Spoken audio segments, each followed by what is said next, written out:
بسم اللہ الرحمن الرحیم۔ اعوذ باللہ من الشیطان الرجیم، بسم اللہ الرحمن الرحیم۔ السلام علیکم۔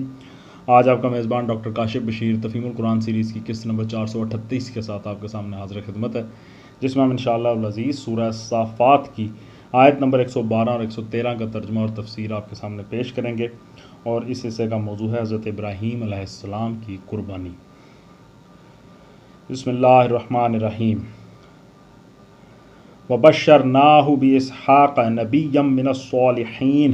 ترجمہ، اور ہم نے اسے اسحاق کی بشارت دی، ایک نبی صالحین میں سے۔ وَبَارَكْنَا عَلَيْهِ وَعَلَىٰ إِسْحَاقَ، اور اسے اور اسحاق کو برکت دی۔ وَمِن ذُرِّيَّتِهِمَا مُحْسِنٌ وَظَالِمٌ لِنَفْسِهِ مُبِينٌ۔ ترجمہ، اب ان دونوں کی ذریت میں سے کوئی محسن ہے اور کوئی اپنے نفس پر صریح ظلم کرنے والا ہے۔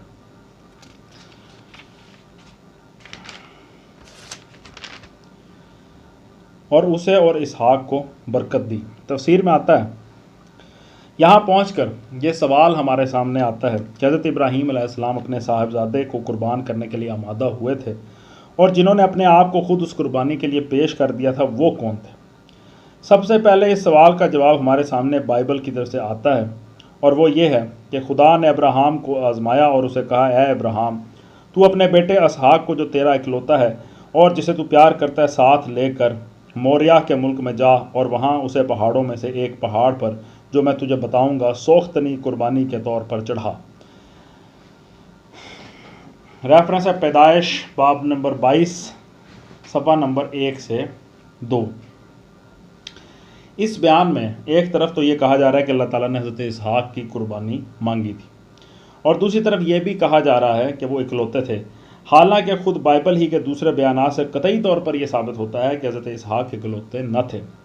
اس کے لیے ذرا بائبل کے حسب ذیل تصریحات ملاحظہ ہوں۔ اور ابراہیم کی بیوی ساری کا کوئی اولاد نہ ہوئی، اس کی ایک مصری لونڈی تھی جس کا نام ہاجرہ تھا، اور ساری نے ابراہیم سے کہا کہ دیکھ، خداوند نے مجھے تو اولاد سے محروم رکھا ہے، سو تو میری لونڈی کے پاس جا، شاید اس سے میرا گھر آباد ہو۔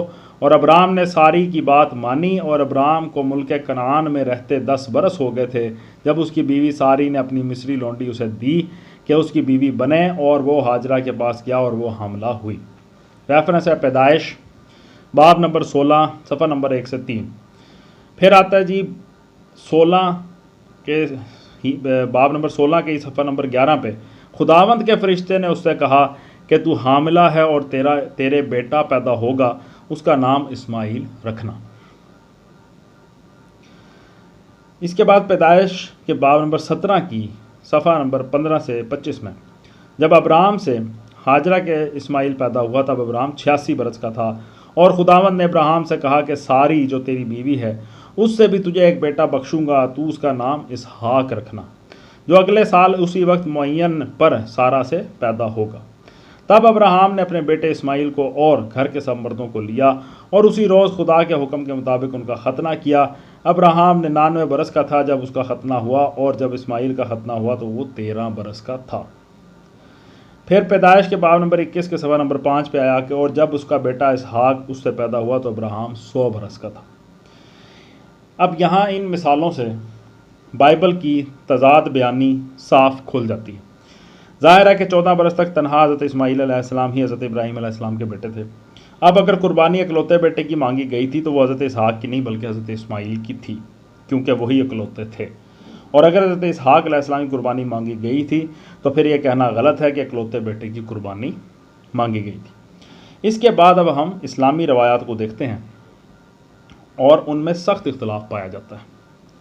مفسرین نے صحابہ و تابعین کی جو روایات نقل کی ہیں ان میں ایک گروہ کا قول یہ بیان کیا گیا کہ وہ صاحبزادے حضرت اسحاق علیہ السلام تھے، اور اس گروہ میں حسب ذیل بزرگوں کے نام ملتے ہیں: حضرت عمر، حضرت علی، حضرت عبداللہ بن مسعود، حضرت عباس بن عبد المطلب، حضرت عبداللہ بن عباس، حضرت ابو ہریرہ، قتادہ، اکرمہ، حسن بصری، سعید بن جبیر، مجاہد، شعبی، مسروق، مکحول، زہری، عطا، مقاتل، سدی، کعب، احبار، زید بن اسلم وغیرہ۔ دوسرا گروہ کہتا ہے کہ وہ حضرت اسماعیل علیہ السلام تھے، اور اس گروہ میں حسب ذیل بزرگوں کے نام نظر آتے ہیں: حضرت ابو بکر، حضرت علی، حضرت عبداللہ بن عمر، حضرت عبداللہ بن عباس، حضرت ابو ہریرہ، حضرت معاویہ، اکرمہ، مجاہد، یوسف بن مہران، حسن بصری، محمد بن کعب القریظی، شعبی، سعید بن مسیب، ضحاک، محمد بن علی بن حسین محمد الباقر، ربیع بن انس، احمد بن حنبل وغیرہ۔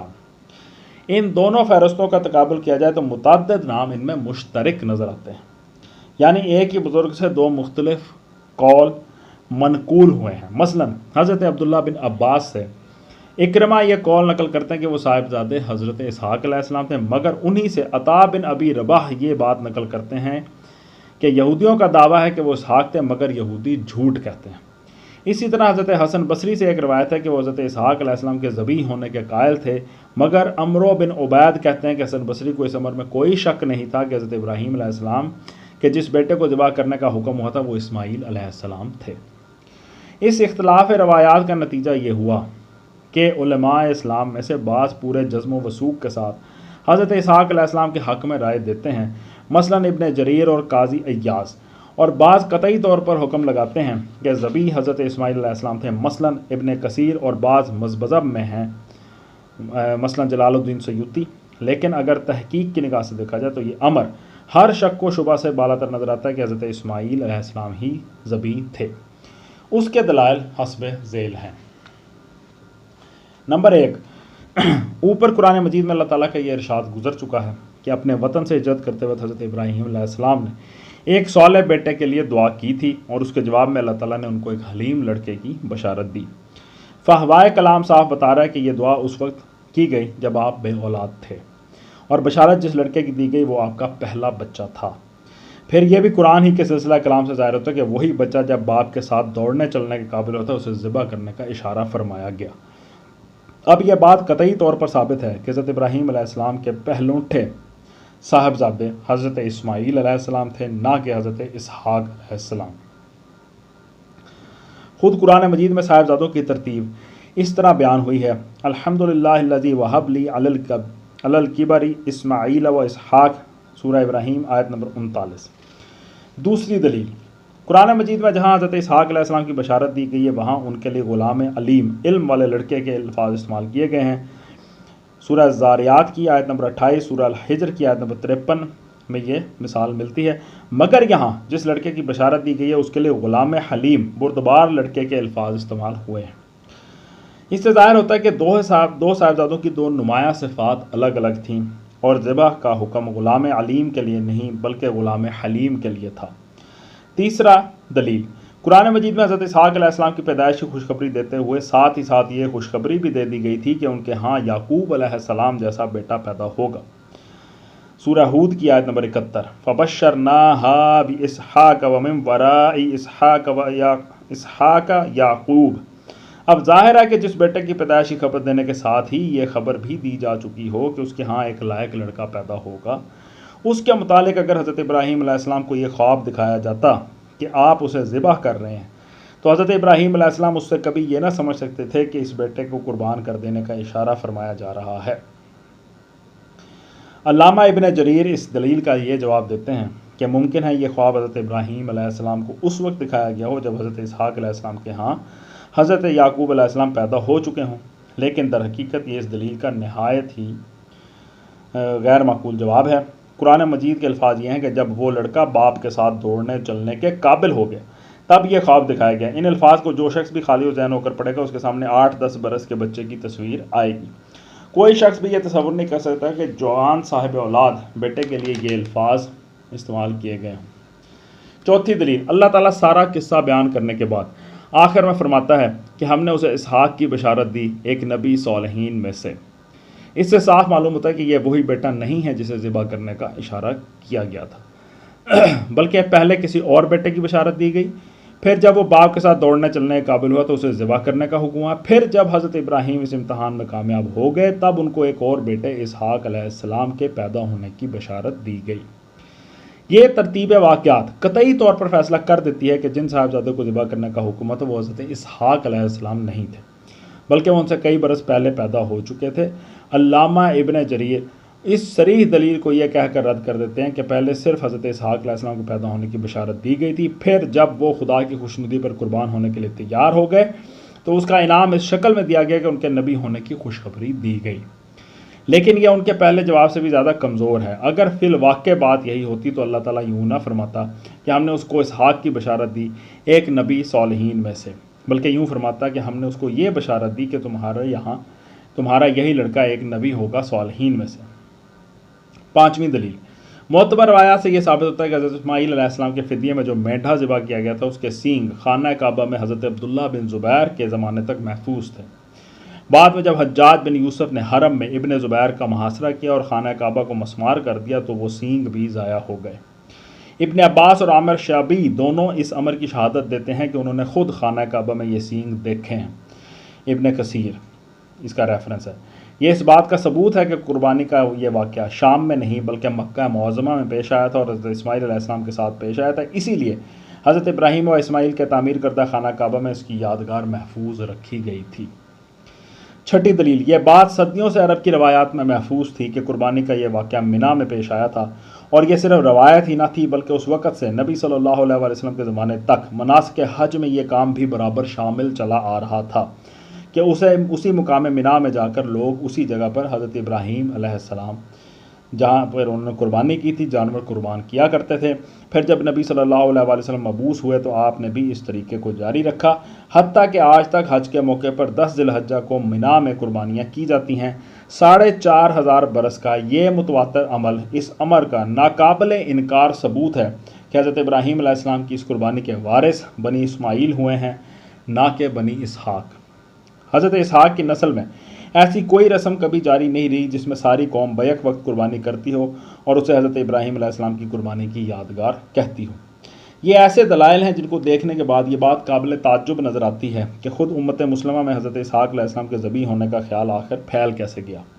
یہودیوں نے اگر حضرت اسماعیل علیہ السلام کو اس شرف سے محروم کر کے اپنے دادا حضرت اسحاق علیہ السلام کی طرف اسے منسوب کرنے کی کوشش کی تو یہ ایک سمجھ میں آنے والی بات ہے، لیکن آخر مسلمانوں کے ایک گروہ کثیر نے ان کی اس دھاندلی کو کیسے قبول کر لیا؟ اس سوال کا بہت شافی جواب علامہ ابن کثیر نے اپنی تفسیر میں دیا ہے۔ وہ کہتے ہیں حقیقت تو اللہ ہی جانتا ہے، مگر بظاہر یہی معلوم ہوتا ہے کہ دراصل یہ سارے اقوال جو حضرت اسحاق علیہ السلام کے ذبیح ہونے کے حق میں ہیں کعب احبار سے منقول ہیں۔ یہ صاحب جب حضرت عمر رضی اللہ تعالیٰ عنہ کے زمانے میں مسلمان ہوئے تو کبھی کبھی یہ یہود و نصارہ کی قدیم کتابوں کے مدرجات ان کو سنایا کرتے تھے اور حضرت عمر انہیں سن لیا کرتے تھے۔ اس بنا پر دوسرے لوگ بھی ان کی باتیں سننے لگے اور سب رتب و یابس جو وہ بیان کرتے تھے انہیں روایت کرنے لگے، حالانکہ اس امت کو ان کے اس ذخیرہ معلومات میں سے کسی بھی چیز کی ضرورت نہیں تھی۔ اس سوال پر مزید روشنی محمد بن لاب کرزی کی ایک روایت سے پڑتی ہے۔ وہ بیان کرتے ہیں کہ ایک مرتبہ میری موجودگی میں حضرت عمر بن عبدالعزیز رضی اللہ تعالیٰ عنہ کے ہاں یہ سوال چھڑا کہ ذبیح حضرت اسحاق علیہ السلام تھے یا حضرت اسماعیل علیہ السلام۔ اس وقت ایک ایسے صاحب بھی مجلس میں موجود تھے جو پہلے یہودی علماء میں سے تھے اور بعد میں سچے دل سے مسلمان ہو چکے تھے۔ انہوں نے کہا امیر المومنین خدا کی قسم وہ اسماعیل ہی تھے اور یہودی اس بات کو جانتے ہیں، مگر وہ عربوں سے حسد کی بنا پر یہ دعویٰ کرتے ہیں کہ ذبیح حضرت اسحاق علیہ السلام تھے۔ ابن جریر اس کا ریفرنس ہے۔ ان دونوں باتوں کو ملا کر دیکھا جائے تو معلوم ہو جاتا ہے کہ دراصل یہ یہودی پروپیگنڈا کا اثر تھا جو مسلمانوں میں پھیل گیا، اور مسلمان چونکہ علمی معاملات میں ہمیشہ غیر متعصب رہے ہیں اس لیے ان میں سے بہت سے لوگوں نے یہودیوں کے ان بیانات کو جو وہ قدیم صحیفوں کے حوالے سے تاریخی روایات کے بھیس میں پیش کرتے تھے محض ایک علمی حقیقت سمجھ کر قبول کیا اور یہ محسوس نہ کیا کہ اس میں علم کے بجائے تعصب کار فرما ہے۔ آیت کے آخر میں آیا اب ان دونوں کی ذریت میں سے کوئی محسن ہے اور کوئی اپنے نفس پر صریح ظلم کرنے والا۔ اب ان دونوں کی ذریت میں سے تفسیر میں آتا ہے یہ فقرہ اس پورے مقصد پر روشنی ڈالتا ہے جس کے لیے حضرت ابراہیم علیہ السلام کی قربانی کا یہ قصہ یہاں بیان کیا گیا۔ حضرت ابراہیم علیہ السلام کے 2 بیٹوں کی نسل سے 2 بہت بڑی قومیں پیدا ہوئیں۔ ایک بنی اسرائیل جن کے گھر سے دنیا کے 2 بڑے مذہب یہودیت اور نصرانیت نکلے اور انہوں نے روئے زمین کے بہت بڑے حصے کو ہلکا بگوش بنایا۔ دوسرے بنی اسماعیل جو نزول قرآن کے وقت تمام اہل عرب کے مقتدا و پیشوا تھے اور اس وقت مکہ معظمہ کے قبیلہ قریش کو ان میں سب سے زیادہ اہم مقام حاصل تھا۔ نسل ابراہیمی کی ان دونوں شاخوں کو جو کچھ بھی عروج نصیب ہوا وہ حضرت ابراہیم علیہ السلام اور ان کے ان 2 عظیم المرتبت صاحبزادوں کے ساتھ انتصاب کی بدولت ہوا، ورنہ دنیا میں نامعلوم ایسے ایسے کتنے خاندان پیدا ہوئے ہیں اور گوشہ گمنامی میں جا پڑے۔ اب اللہ تعالیٰ اس خاندان کی تاریخ کا سب سے زیادہ زرین کارنامہ سنانے کے بعد ان دونوں گروہوں کو یہ احساس دلاتا ہے کہ تمہیں دنیا میں یہ جو کچھ شرف نصیب ہوا ہے وہ خدا پرستی اور اخلاص و فدویت کی ان شاندار روایات کی وجہ سے ہوا جو تمہارے باپ دادا ابراہیم و اسماعیل اور اسحاق علیہ السلام نے قائم کی۔ وہ انہیں بتاتا ہے کہ ہم نے ان کو جو برکت عطا فرمائی اور ان پر اپنے فضل و کرم کی جو بارشیں برسائیں، یہ کوئی اندھی بانٹ نہیں تھی کہ بس یوں ہی ایک شخص اس کے 2 لڑکوں کو چھانٹ کر نواز دیا گیا ہو، بلکہ انہوں نے اپنے مال کے حقیقی کے ساتھ اپنی وفاداری کے کچھ ثبوت دیے تھے اور ان کی بنا پر وہ ان عنایات کے مستحق بنے تھے۔ اب تم لوگ محض اس فخر کی بنا پر کہ تم ان کی اولاد ہو ان عنایات کے مستحق نہیں ہو سکتے۔ ہم تو یہ دیکھیں گے کہ تم میں سے محسن کون ہے اور ظالم کون، پھر جو جیسا ہوگا اس کے ساتھ ویسا ہی معاملہ کیا جائے گا۔ صدق اللہ العلی العظیم۔ الحمدللہ آج ہم نے سورہ الصافات کی آیت نمبر 113 تک کا ترجمہ اور تفسیر آپ کے سامنے پیش کیا اور بہت انفارمیٹیو ایپیسوڈ تھی۔ اللہ تعالیٰ کا لاکھ لاکھ شکر ہے کہ اس کی مہربانی اور اس کی توفیق کے بدولت ہم اس سلسلے کو جاری رکھے ہوئے ہیں۔ اللہ تعالیٰ ہمارے پڑھنے کو، آپ کے سننے کو قبول فرمائے اور اس کے نتیجے میں ہماری زندگیوں میں مثبت تبدیلیاں رونما ہوں، ایسی تبدیلیاں جن کی وجہ سے ہم اللہ تعالیٰ کو راضی کر سکیں اور اس کے ہر دل عزیز بندے بن سکیں۔ اسی دعا کے ساتھ آپ سے اجازت چاہیں کہ اپنا بہت خیال رکھیں۔ آپ لوگوں کا بہت بہت شکریہ۔ اللہ حافظ۔